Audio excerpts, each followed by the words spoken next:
Did you hear that? I said Santa. Get amazing gifts when you activate a 5-day or higher unlimited data plan or add your mobile to your home internet. Check your text messages and click the link to open up your gift. From LTE tablets, supermarket vouchers, smartwatches, TVs, and much more. Get a gift every time. Christmas comes alive. Look for your gift, them must arrive.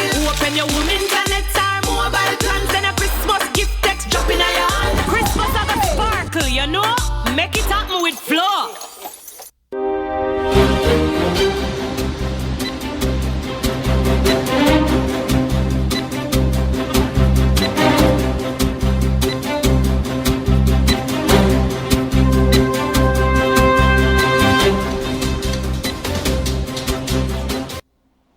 Hello and welcome to another episode in a series of the Jamaica Observer Business Webinar. My name is Andrew Laidley.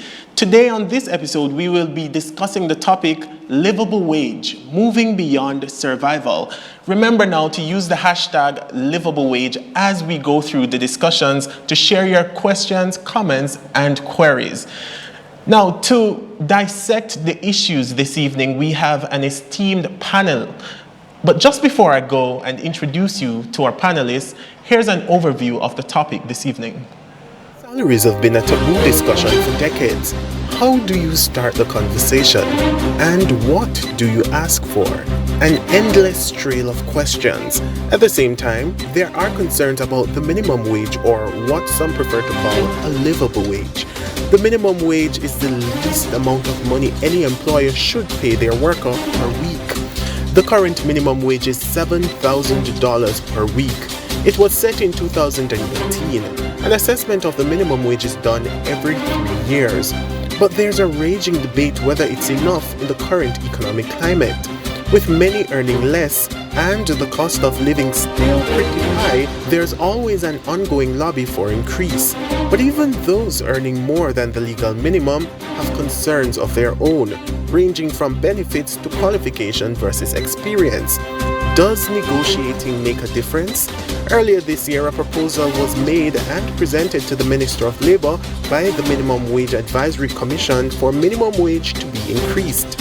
However, it has not yet been implemented. In the meantime, more Jamaicans are finding it harder to make ends meet. So let's dive right into it. On our panel this evening are Dr. Andre Houghton. He's Senior Lecturer in the Department of Economics at the University of the West Indies, UWI Mona. We're also joined by Helene Davis-White. She is the President of the Jamaica Confederation of Trade Union, JCTU. And we round off the panel this evening with Dr. Dayton Robinson, and he is Chief Group HR Officer at the VM Group. Welcome to the program. Thanks for having us. All right, so I want to start off by kind of setting the groundwork for the discussion this evening. We're talking about a livable wage, but many persons might be wondering, what is a livable wage? I'm going to start with you, Dr. Robinson. All right, good afternoon, Andre, and good afternoon, Helene. Good afternoon to the listeners, and Andrew, thanks for having us on this discussion. Right? I want to put it in context very quickly, right? So I do believe, right, that there may be, or there should be, or there is a difference between what we consider minimum wage and what a livable wage is, right? I believe all citizens and employees within a nation should be able to afford basic standard of living, food, shelter, clothing, education, security, etc. And a livable wage conversation is one that we should all aspire towards. However, I don't believe that we can have that conversation in Folsom without having a discussion simultaneously about productivity.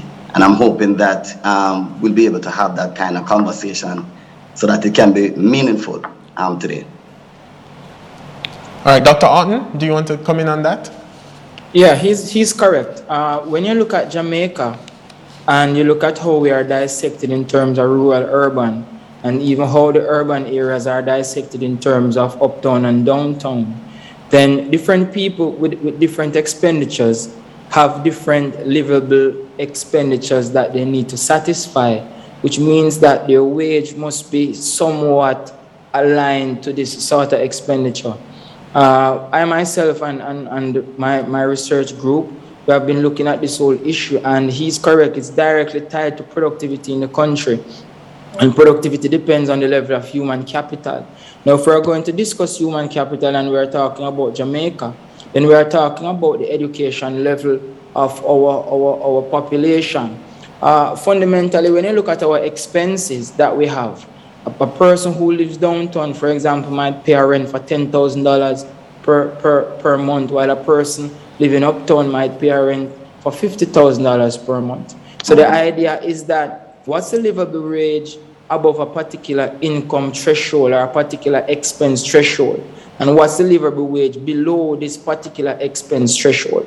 The idea is that we are now looking at a modern world, and a job, you have a job in order to earn an income, in order to satisfy your expenses. So now, where the world is headed, you're talking about job security, you're talking about healthcare benefits, you're talking about education incentives, you're talking about training, and you're talking about what is the value of what the average person produces across the Caribbean. And if we look at all the industries, if we look at the agricultural industry, average output per person in the agricultural industry per annum, meaning their productivity, how much do they produce, is less than $400,000 a year. Average productivity in the wholesale and retail, and these are our main employment providers. 20% of our employment is in wholesale and retail, where the average output is less than $400,000 a year. 20% in agriculture, average output less than $400,000 per year. I mean, the industries that earn the highest in Jamaica are basically finance and insurance and electricity, gas, and water. And these industries earn upwards of $1 million per year. So the idea is, in order for people to be compensated properly, then they must be producing enough to earn enough revenue to compensate themselves. And I'm happy we've started the discussion there, because I want to come over to you, Mrs. Davis-White, because both Dr. Houghton and Dr. Robinson have agreed that the minimum wage and a livable wage are two separate things, but they have highlighted this crucial component, which is productivity. And I want to find out from you, to what extent does productivity factor into your discussions as a trade unionist when you are negotiating for pay or salaries for your clients or your members? Thank you. I'm sorry, Mrs. Davis-White, please unmute. Sorry. Yes. I think for the last 2 decades or so, it has become, the issue of productivity has become an issue of great importance for trade unions, for workers, especially when we are negotiating for wage increases, because we would have seen and known of what is happening elsewhere. And if our country is to be competitive, then we have to look at the issue of productivity. And even within the country and within industries, productivity is what usually makes people or firms more competitive. And so we recognize the importance of productivity. But for us, in many instances, it's almost a case of which come first, the chicken or the egg. Absolutely. And what will make workers more productive, because what we have found is that a lot of employers speak about productivity, but the kind of investment that needs to be made, because in most companies and countries of the world, improvements in productivity have come about as a result of investment in things like technology, research, and education, and all of those things. And if the company is not doing all of that, then the workers becoming more productive is really just an elusive dream. But a lot of employers love to speak about productivity and not recognizing the role that they have to play in the whole productivity equation, because without the investment in the human capital and in the technology, the productivity will not come. So this is why we're saying is almost a case of which comes first, the chicken or the egg. I hear you. I hear you on that, Helene. But I want to jump back over to Dr. Horton because we've started on and with this conversation surrounding productivity. Dr. Horton, what are the productivity levels here in Jamaica for my viewers' edification, and how has that led to workers' salaries being subdued and being kept, some would say, at a minimum wage and not necessarily a livable wage? Yeah, man, as I've been explaining to you, the productivity levels varies across industries in Jamaica. What we have been seeing is that it depends on the industry. The service-based industries have been more productive than the goods-based industries. For example, finance and insurance and electricity, gas and water have been more productive than agriculture, for example, and manufacturing across the whole industry. But my research on productivity drivers in Jamaica takes into consideration a host of variables, including, but not limited to, the inflation rate, the trade openness, human capital. And this is where we are, human capital.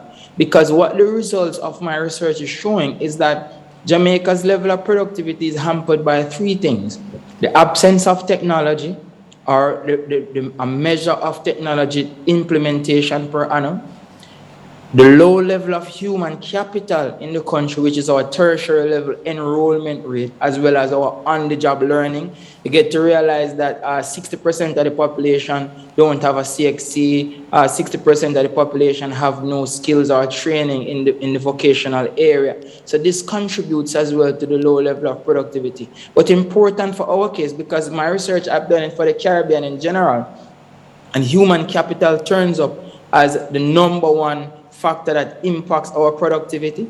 And for Jamaica specifically, an important role or important factor that contributes to the low level of productivity is the level of corruption in the country. So what happens is that because many people now can have, for example, a side job with their usual job, they find out that because they now are earning more from the side job than their usual job, more emphasis and focus goes towards their side job. A lot of people have side corruption. For example, if you want to get, I don't know, license, if you want to clear goods, then if the goods need to clear for $1 million, the person who is clearing it get 500,000. So they focus more on serving these corrupt behaviors rather than focusing on the job they need to do. And why blame them? You can't blame them because that is the structure of the economy. The economy is structured in such a way where the regular base salary that a lot of people receive is not sufficient or it's not livable. So the minimum wage or the regular base salary that a lot of these people receive are not livable wages. As a result, they have to embark on corrupt activities in order for them to properly satisfy their budget constraints. Mm-hmm. Dr. Robinson, for a lot of people, and Mrs. Davis-White had touched on it earlier, for a lot of people, encouragement sweetens labor, as we like to say here in Jamaica. And as a human resource professional, what have you seen? Is $7,000, which we've had as the minimum wage, that is the floor, the least amount of money that any worker should pay their employee, is that livable for anyone here in Jamaica today? So I'll answer that by saying that it's difficult. But however, you can't look at, as I said before, livable wage in isolation. I do agree with Helene, what she said earlier, that there is this argument about what comes first, the chicken or the egg, right? Employees will say, and employee representatives will say, if you pay more, the team member will be more engaged, will be more productive. And from that productivity will come higher profitability. That's true. On the other hand, the employer is saying, okay, I need to be able to guarantee a higher level of productivity and a higher level of return on my bottom line before I can think of paying more. Right? So you have those two things. I don't believe either come first, the chicken or the egg. I believe it has to be a delicate balance between the two things, right? There needs to be a understanding, I believe, between employer, employee, and employer representative, that the focus has to be that we have to be more productive, grow the bottom line, and then there be a commensurate return on wages. No, you can't do that without investing in your human capital. So I'm in agreement with that. But that investment has to also be strategic. Now, I want to answer that question later, but let me answer your question that you asked first. Some organizations are quite able to pay a livable wage, right? And some are doing it. Maybe not all are doing it who are able to do it. I mean, if there are organizations out there who are able to do it and not doing it, probably need to reflect on that, especially now that there's a war on talent. You may just lose your good performance. It's a total different conversation altogether.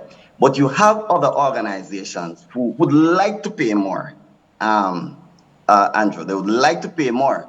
But I don't know if Andre can tell us, based on his research, what's the percentage difference between a minimum wage and a livable wage? I suspect that it may be significant. Now, if you talk about that, putting that significant increase on what may be the highest cost for businesses, which is in many instances the labor cost, you could automatically see, right, an immediate negative impact on the business, which could result in probably closure in some areas, redundancies, and so on. You're really not in it to lay off your people. You're really in it to improve their standard of living. So there has to be a delicate balance between the two things. Now, if I may, Andrew, let me just address one quick thing that Helen said, which I'm in agreement with. Investment in your human capital is important. You have to be able to assess your organization capabilities where that is concerned, right? Your team members may have the willingness, but may not have the ability. And you have to invest in that, right? Both in formal learning, experiential-based learning, coaching, and mentoring, right? And be closing those gaps at each step of the way. And you may have to implement a reward for value structure in place that supports that kind of development. So while your team members are adding more value to the business, they're adding more value to their take home.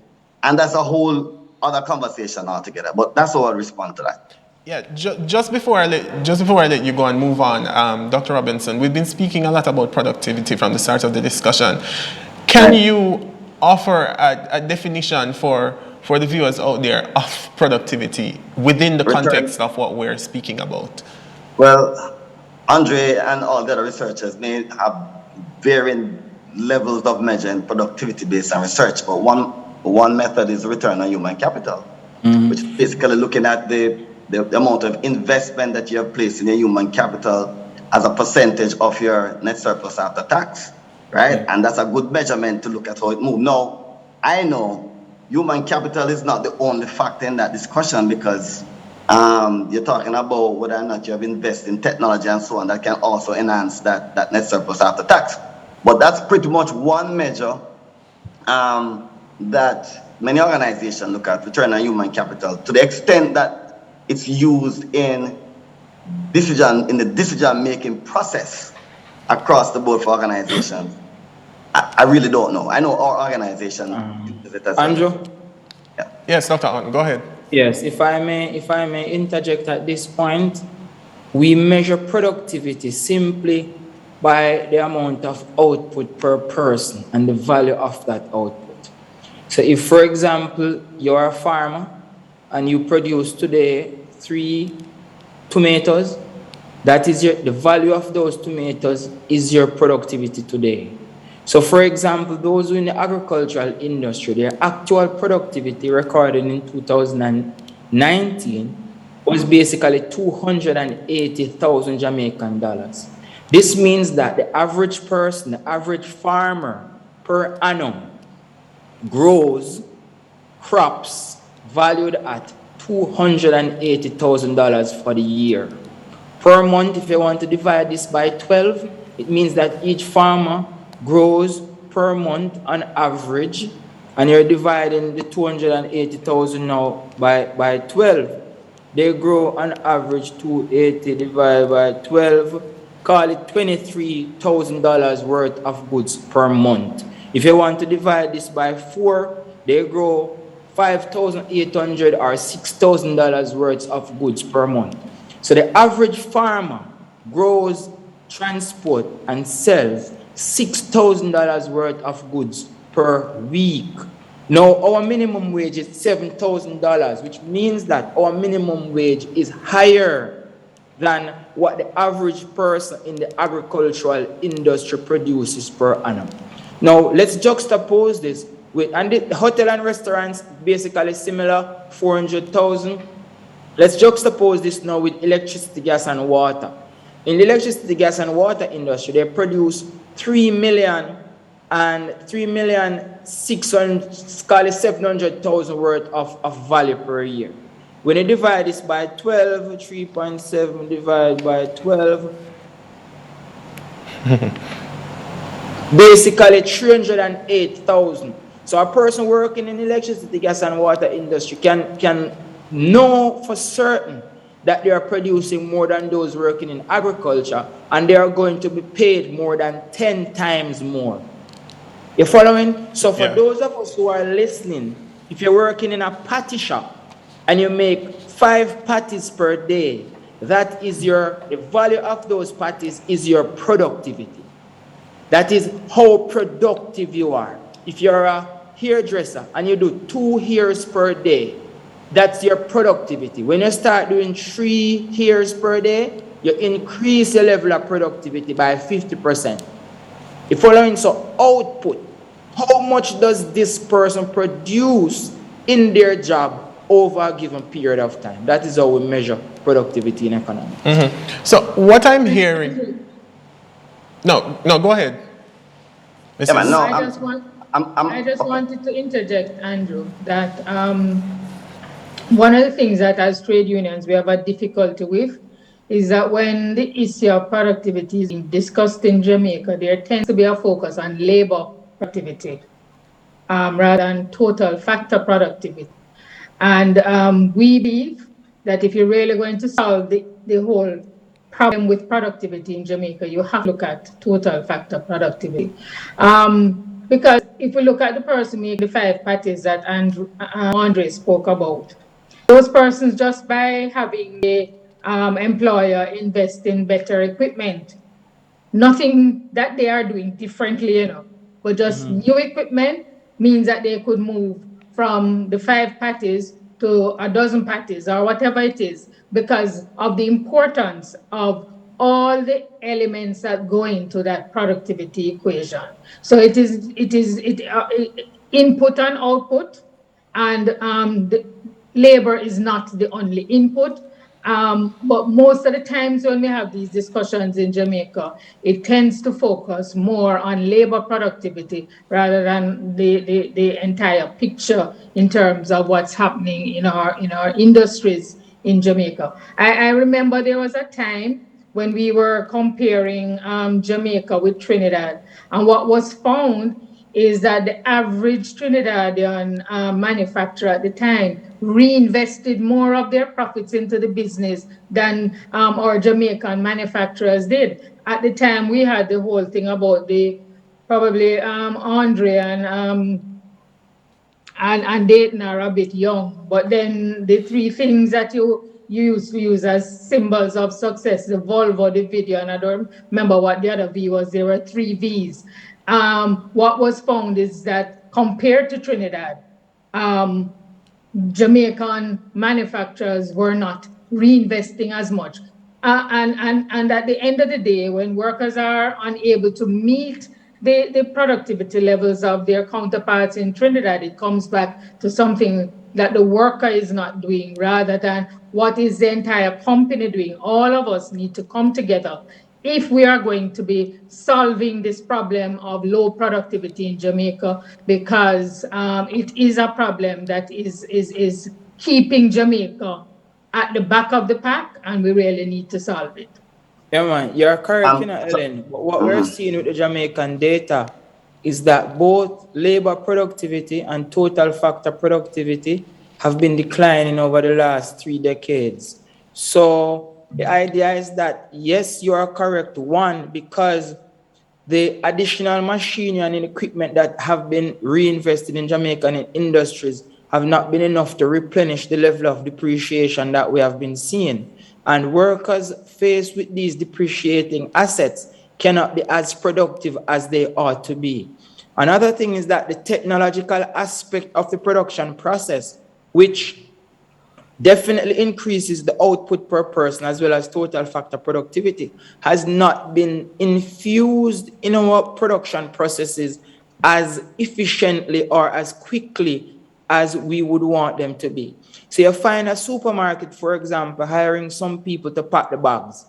And these persons packing the bags don't really contribute towards the full output of the supermarket. What the supermarket probably needed was to hire somebody who understands data so that they can look at the company's inventory, look at what they're buying, and so on. So you find a situation where most times we hire laterally, horizontally in the lower aspect, instead of hiring up the chain the type of specialists that we need in order to move the business forward. So these as well contribute, and it stems from the type of poverty alleviation safety nets that are established in the country.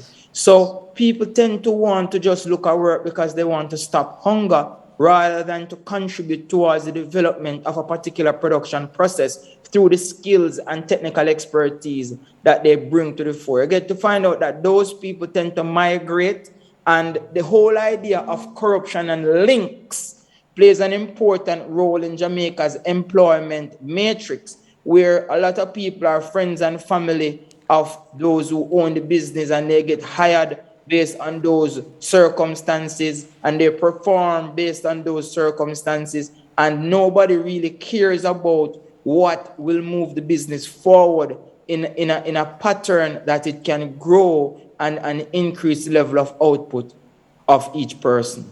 Yeah, Dr. Robinson, you wanted yes. I'm going to go to our first video question shortly, but I just wanted you to complete the point that you were going to make.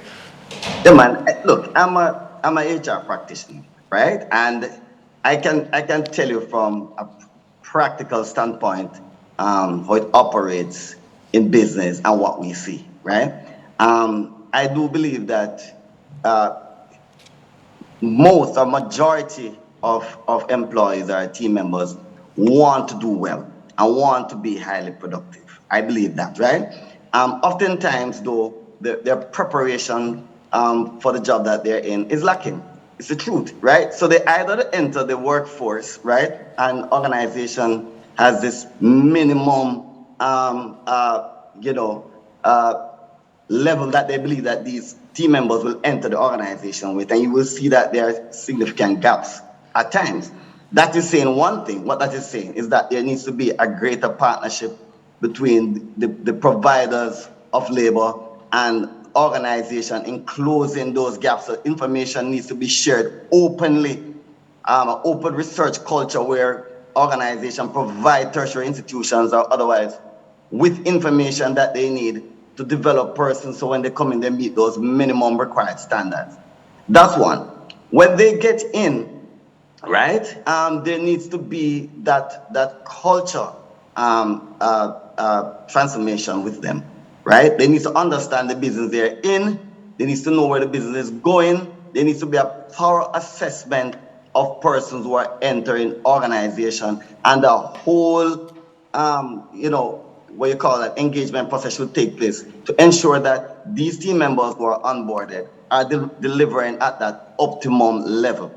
Forget the technology, right? Because technology will enhance everything that you have there. Artificial intelligence, all the stuff that Andre spoke about earlier, those are all good things. At the end of the day, I believe it comes right back down to how do you get this individual who enters your organization, private or public, to deliver at that optimum level. I think a big part of it has to do with the investment that you put in. I think the big part of it has to do with the commitment, the transparency, the trust between worker and employer, and how you reward for desired behaviors that you want, right? And maybe we get a chance to talk about money because we don't often talk about it. But the truth is, if you're rewarding for the right behaviors within your organization, this could actually be contagious throughout your organization. You could see greater productivity levels. I'm hoping that we can talk, I'll have an opportunity to talk about practical experiences that we have as employers and what we would have done to improve productivity, right? So Andre, to your point, it is true that you can measure productivity for persons, who are making widgets, or farmers, somebody who making a piece of furniture and so on. But you have a lot of persons who are in departments who are service roles like HR and finance and so on. And at the end of the day, and if any employer is on the call and can contribute to that, the metric that we often focus on is your labor cost as a factor of your net surplus after tax. At the end of the day, you want to see that ratio looking well, right? The individuals within that deal with that on an individual level, but at the end of the day, I think an organization often looks at the productivity of its labor force in that holistical way. You touched on a number of crucial points there. I do want to come back to Dr. Hutton, but first, let's to one of our video questions and see if we can address some of the issues surrounding that. Can the minimum wage be pegged to $100 given that $100 is about the ballpark of surviving for about? So there it is, the question about pegging the minimum wage to the US dollar and whether or not that would make the minimum wage more livable. Who to start with? Let's start with the lady. Paying the minimum wage to the US dollar would be a very good thing if all wages were paid to the US dollar. The truth is that pegging your local labor costs to another country's rate of exchange, etc., is not something that should be encouraged, because it can put you in some serious problems. If we're looking at what's happening now with the devaluation in the Jamaican dollar, well, we would be sitting good if all our wages were pegged to the US dollar. But it's nice sounding, but in terms of reality, it would become very difficult in the Jamaican context at this point in time. What we have is a system where the Minimum Wage Commission is supposed to be doing all the consultations and getting information as to what had happened to wage rates since the last minimum wage increase, and also be taking into account what's happening in terms of employers and workers, and on that basis come up with a recommendation that parties can basically live with. We have, as trade unions, been saying that the minimum wage, while good, a national minimum wage is something that we think is good, but we think that there needs to be this move towards a livable wage. And we have heard Dayton and Andre speaking about the problems with moving to a livable or living wage. But I will tell you that I having spoken with some of my counterparts in countries where they have begun implementing the concept of a livable wage, they have found that there are benefits to employers. So the employer pays the wage up front, but there are benefits to be realized in terms of things like retention of employees. You see, they have very low staff turnover as a result, because the workers' wages are able to deal with their most basic needs. And in those countries, the livable wage includes things like rent and groceries, healthcare, even a provision of a savings of 2 weeks' pay, so that in the event of an emergency, the individual would have something to fall back on. Transportation costs, all of these are things that are taken into account when they are looking at a measure for livable wage.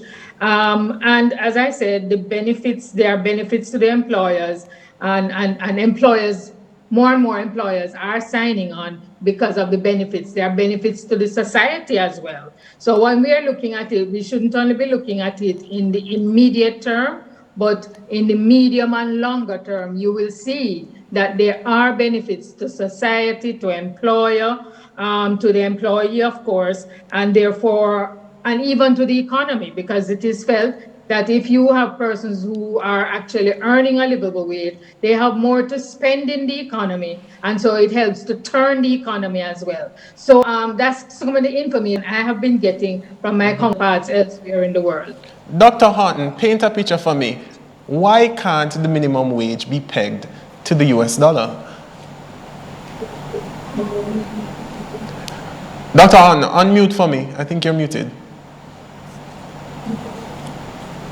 Yeah, sorry about that. It's not a count, you know. It's just that the question is open for a really good discussion about where we are as a country and which is more important. Is it the prices or is it the exchange rate? Because myself and the IMF, we've always had this big debate as to whether or not it is the inflation the Bank of Jamaica should target or the Bank of Jamaica should target the exchange rate. Many people in Jamaica believe that the exchange rate plays a very significant role in the value of their currency, because a lot of them believe that a lot of the goods that we import for consumption purposes depends on this US dollar. And why blame them? Because such is the state of the Jamaican economy, where their exchange rate shows your level of competitiveness as relative to the rest of the world. Now, when you have citizens coming out and saying that we want our minimum wage to be indexed to the US dollar, this is showing you that citizens really, the trigger in their minds are not necessarily the inflation that the BOJ projects to them, but the exchange rate that they face on a day-to-day basis. So a country like Jamaica, we practice what we call inflation targeting, because we believe that inflation, or the central bank believes from the IMF, most of the central banks around the world now are practicing inflation targeting because they believe that the exchange rate is not as significant as the domestic price level that they sit around the computer and decide. And the idea, because it's based on expectation. So the BOJ say, okay, we want inflation to be 6% next year. Then they project this onto the population, and based on the rational expectations, then automatically inflation will be the same 6%. Sometimes it overshoots, sometimes it doesn't, but it just depends on the expectations. In Jamaica, we face a real scenario of the depreciating dollar that affects our pockets more severely. The idea now is that dollarization, because that is the question, should we dollarize our wages? One of my first research I did in 2004, whilst I was an intern at the Bank of Jamaica, was to look what would happen if the entire country were supposed to dollarize their deposits in portfolios. And what we realized is that for Jamaica, a lot of people now, based on their expectations, they look at prices based on the movement of the nominal exchange rate and not necessarily movement in the inflation, which in economics, based on the central bank, is what is being controlled by the Bank of Jamaica to curtail living expenditure. Dr. Robinson, just before I got to the second video commentary, did you want to chime in on that? I mean, my answer to that is very short. I think Andre covered it quite well. But for me, I mean, we don't trade. If you're not trading in US dollars, as a business, I'm taking it right down to grassroots now. If you're a business not trading in US dollars, then it's kind of difficult to also peg whatever you're doing in terms of your labor costs in US dollars. I've worked for an institution, an organization previously that does all their trading in US dollars, and labor cost was in fact pegged to the US dollars, and it was fine because that's how we trade. But when you're not trading in US dollars and you're pegging your labor cost to US dollars, I see that personally as a problem. Right? I can see a problem right there. All right, I hear you. We're going to see if we can get the second video commentary, and then we'll see if we can move on from there. The minimum wage in Jamaica needs to move from $7,000 to at least $15,000 for the week. You know, that's an average of $60,000 for the month as opposed to $28,000 for the month. And $28,000 for the month is just like rent alone. What about utilities? What about food? What about the opportunity to save? What if you have persons who are dependent on you as well?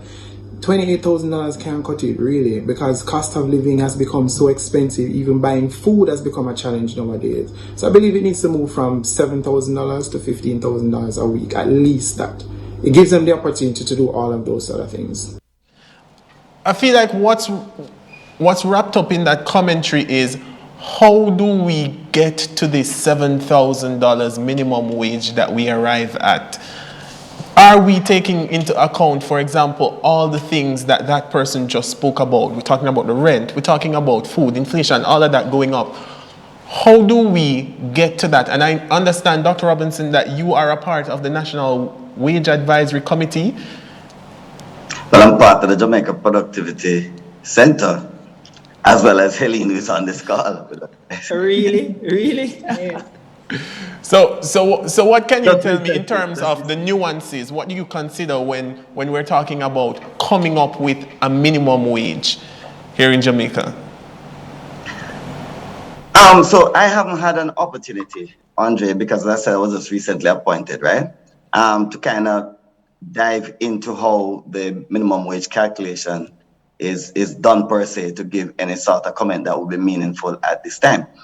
But I would imagine Andre or Helene probably could respond to that. But I would imagine that it would have some sort of reflection of our CPI, what's in our basket, what's in the basket, statins, projection, that kind of thing. When we are looking at minimum wage, how persons are surviving within the economy. So I think that would be a starting point. Maybe Helene could give a better response to that.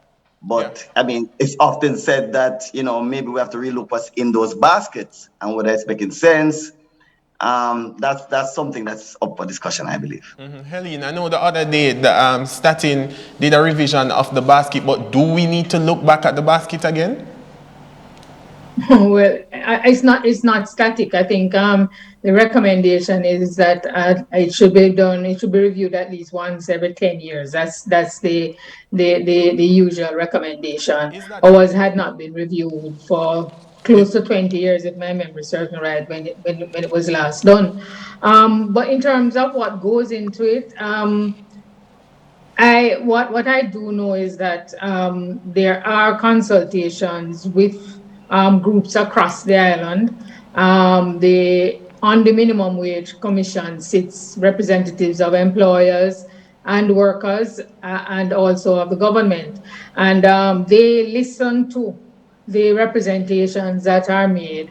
And on the basis of the representation, and as well as what is the current situation in our economy, they come up with a suggestion, which is one of the reasons why we are saying that we need to really move to livable wage so that we can actually see the direct relationship between the costs and what the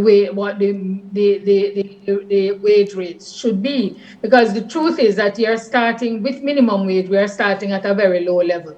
Mm-hmm. So if you say you're going to be increasing by 50%, what was suggested now that it should be increased by 100%. If you say that in Jamaica, you almost create a storm of persons who are opposing for one reason or the other.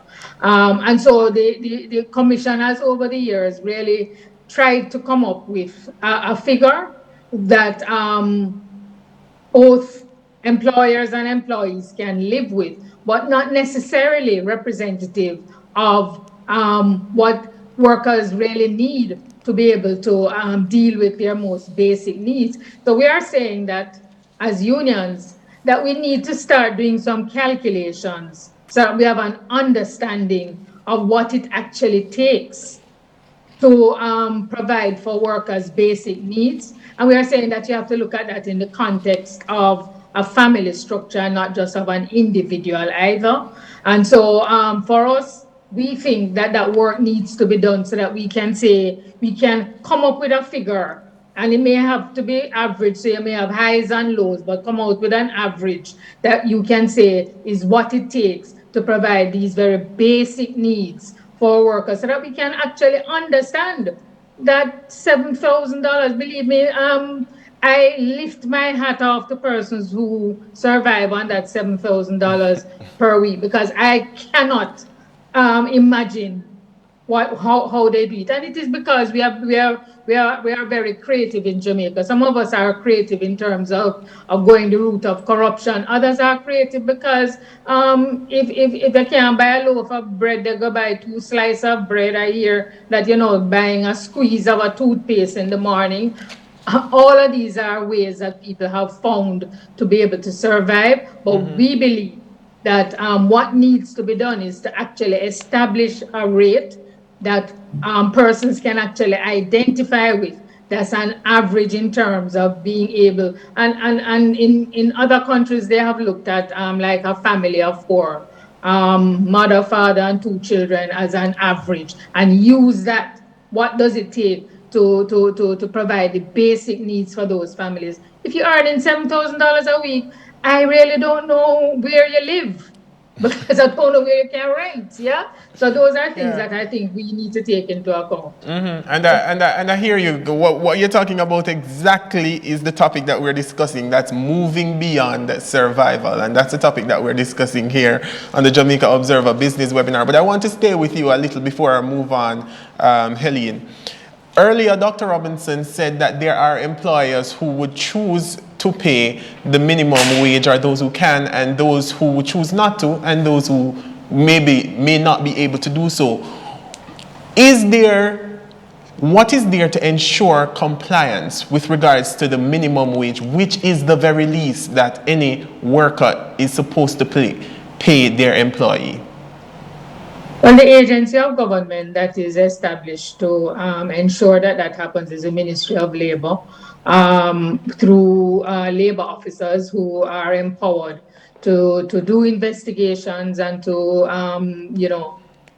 not just call out, but there are penalties that can be applied dependent on the particular legislation. And so it is really the Ministry of Labor. And so a lot of persons will make reports to the Ministry of Labor, and the Ministry of Labor will be able to go into organizations, look at their books and so on, and determine whether that complaint is valid, and on the basis of that, determine what action should be taken against a particular employer. So that is really what happens. But I will tell you that we do not have enough labor officers.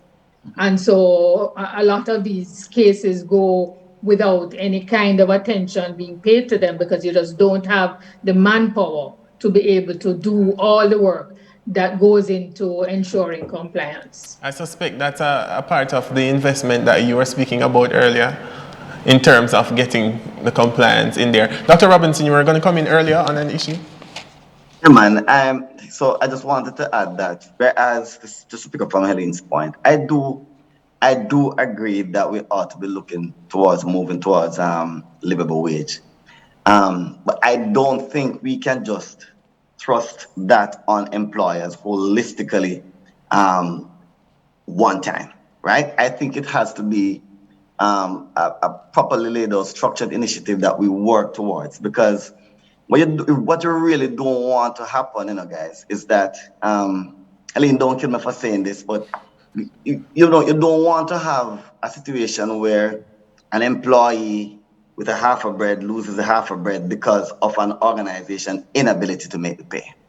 And that's something that we can't disregard, We have to help organizations who are unable to, let's say, make a livable wage payment to its employees to get there, right? Help them to get there, either through government interventions or otherwise. But I believe if we just go right ahead and come up with what we consider is a livable wage and thrust it on all employers, I think you could really see, negative impacts as a result of it. Mm-hmm. Dr. Yeah, and he's right, He's right.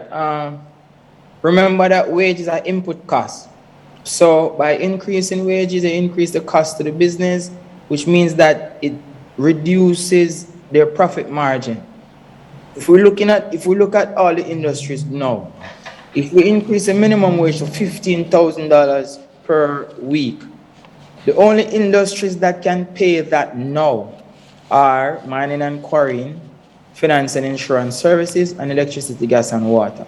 The other industries, for example, agriculture, restaurants and hotel, producers of government services, construction, wholesale, and retail, these industries are not earning enough to pay their current level of people employed at double in the minimum wage. What does this mean? This means that you will have a lot of people losing their jobs. So for example, if I used to hire 2 people to do a particular job, now I'll have to hire 1, which means automatically they will have to become more productive. Now, what do we do with the excess labor? Because what my calculations are showing is that of the 1.2 million people employed in Jamaica, over 250,000 are employed excess labor scattered across these industries, which if you remove them, the industry can be equally as productive as it is now.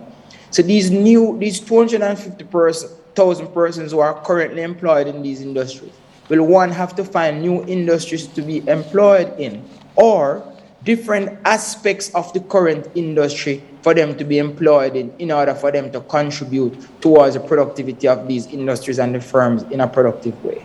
So the point that I'm making is that it's similar to what my colleagues are saying, is that in order for us to increase the minimum wage and move it towards what we consider to be a livable wage, the output in these industries have to increase to move towards them becoming more productive. So the idea is that, yes, there is excess labor in some of the industries. Yes, we need to increase the minimum wage. By increasing the minimum wage, much of this labor will become jobless or whatever the case may be. So we have to find somewhere to fit them. And the economy as a whole now will continue at this point to what we call sieve, search, and match labor in their respective places. Dr. Helene, I'm going to invite you to give us your final comments as we are upon the end of the show. But I understand that there's a proposal out there for the minimum wage to be increased. What ballpark are we looking at? You know, that is the biggest, what is $1 million question, because what we understand is that the commission did make a recommendation to the minister, and it's supposed to have gone to cabinet. None of us has been advised as to what that level is, but clearly the government seems to be in a quandary and so has not acted on the recommendations of the commission. And people are calling for it, even whilst you recognize that you are living in a pandemic, and so you know, the economy is not what it should be. But the truth is that without any kind of stimulus and so on, workers are actually feeling the pinch right now, as are, I expect, a lot of companies as well. So we have to find some means of being able to move to that point of being able to look at the minimum wage and determining what level it should get to. We are all awaiting the report as to whether cabinet has accepted or rejected the recommendations of the commission. But no idea of the ballpark figure of what that might be? Have no clue. The people on the commission seem to be very tight-lipped, so we have no clue, although we do have a representative on the commission. Dr. Robinson, your estimation, what might be a suitable minimum wage at this point for Jamaicans? That's a good question, Andre. I've been thinking about it since this conversation has started. I mean, I'm in agreement with Helene when she says that it is extremely difficult to live on $7,000. I mean, that's the truth. However, I do believe that,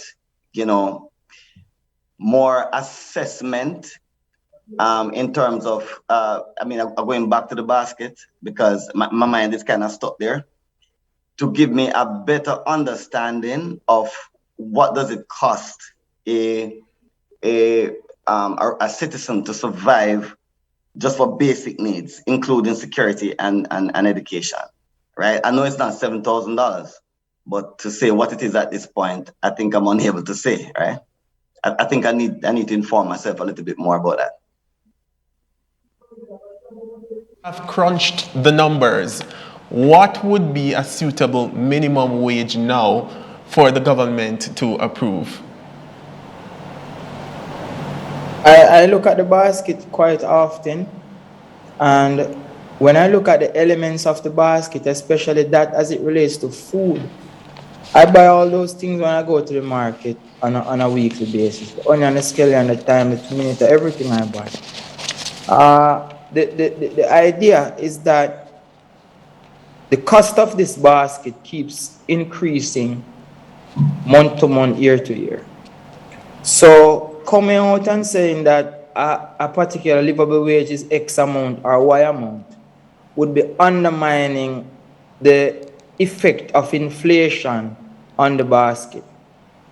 Now, a more reasonable proposition would be for us to have a basic livable wage based on 3 meals a day, minimal housing, minimal amount of electricity, minimal amount of water usage, minimal amount of internet coverage and usage, as well as transportation, healthcare, and education. After doing so, this livable wage as we define it must now be indexed to the change in elements of the basket. And as I outlined when I began, that people living downtown, based on their consumption patterns, a lot of them don't pay electricity bills, so they don't face that. They have a different inflation than people living uptown. People living in the rural areas have a different level of inflation from people living in the urban areas. In England, for example, 2 people live together, they consume 2 different breakfasts, they face 2 different inflation. So a person eating callaloo and dumpling face a different inflation from a person eating cornflakes and almond milk. If following a person who eats steak in the morning for breakfast or a steamed snapper faces a different level of inflation from a person who is eating a can of mackerel and some dumplings. So the idea is that the idiosyncrasies that surround individuals, the idiosyncrasies that surround households within different communities play an important role in terms of the cost that these individuals and these households face. So all these have to be taken into consideration when we are establishing what we call a social safety net for the country. Because how I'm understanding it is that this livable wage is supposed to act as a social safety net that keeps the margin above the poverty line. And by doing so, then we are in a more comfortable country, and a country where people can now survive from which the income they earn. But based on economics, we have what is called non-satiation of wants, which means that more is always preferred to less. So people will always increase their consumption as much as their income increases. And as much as we increase this livable wage, people will increase their living consumption. So it's a never-ending process, like the song that never ends. Mm-hmm. So Dr. Anna, I'm inviting you here to give me your final comments just before we close out the webinar this afternoon. But what I'm hearing you saying is that the idea of a livable wage is deeply subjective. Yes, it is. And the idea of consumption is deeply subjective. And we have to take this into consideration because we do a lot of work with different economic organizations across the world, and England seems to be getting it right in terms of setting their social safety net in a position where it affords the persons who receive it the ability to live above a particular poverty or income level or threshold, so to speak. And this is the approach that I think that we need to take in Jamaica, because, as I said, one person can pay $10,000 for rent and another person can pay $150,000 for rent. Both of them are paying rent, both of them are not home owners. And this is just one factor. Helene, on that point and with your closing comments, in your pursuit or in the pursuit of a livable wage, how do you get to that rate or that figure when what you're working with is subjective? Well, as I said before, based on my discussions with colleagues elsewhere in the world where it has happened, they end up coming up with some kind of average. So you know what the top range would be in terms of, say, rent and the bottom. In Jamaica, we used to, the Caribbean Food and Nutrition Institute used to put out some figures in terms of what the cost of feeding a family of 5 and very basic things. That could be something that we would also use in determining what a livable wage should be. And I agree, it is very subjective because it depends on where you are. So you'll have rural costs if it's housing. Cost of housing in rural Jamaica is far less than it is in Kingston. And so on that basis, if you were just paying the individual according to what their particular expenses are, you would have wide ranges. And so this is why what has been explained to me is that in these countries, what they do is establish some basic points and then deal with averages. And it is reviewed in most countries on an annual basis to determine, to make sure it is keeping pace with inflation and so on. So we believe that it is something that can actually happen in Jamaica. We are not expecting that it can happen one go, but we are saying that the work needs to be done. To do that work in terms of averaging it out and coming up with what is a livable wage, and it may be livable wage in terms of industries and sectors as well. But we believe that that work has to be done. And then once you know what the target is, we can work to getting there. But we cannot any longer be living with this thing about national minimum wage when the minimum wage really can do nothing for most workers. Dr. Robinson, your final comments.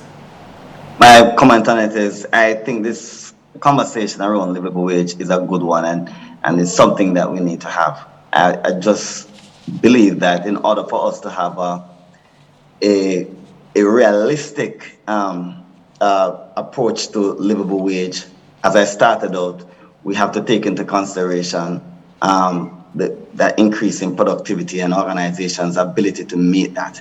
I also believe that there needs to be a strategic approach which involves employers, employer representatives, and the government that looks at strategic objectives to get it there over a period of time, rather than to just thrust it one time on our employers, because I really believe it is a balancing act between what is it that we need to pay an employee so that they can live a decent life, a decent standard of living, and the organizations whom they work ability to pay what we consider a livable wage. So that delicate balance must take place.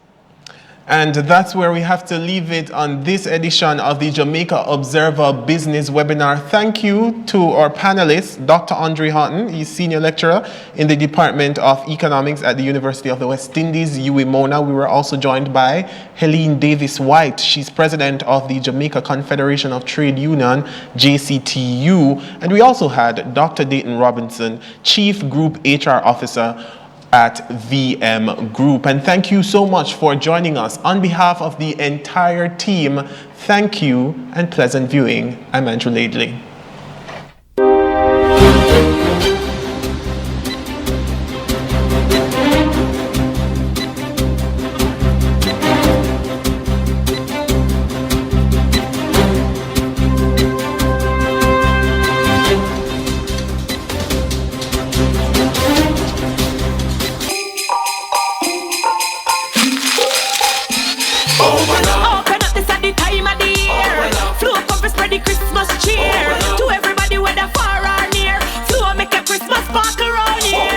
Did you hear that?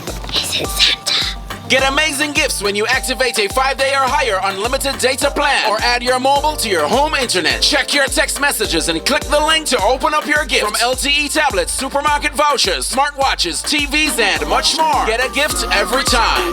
Christmas comes alive. Look for your gift, them must arrive. Open your woman connects our mobile plans and a Christmas gift text drop in a hand. Christmas have a sparkle, you know? Make it happen with flow.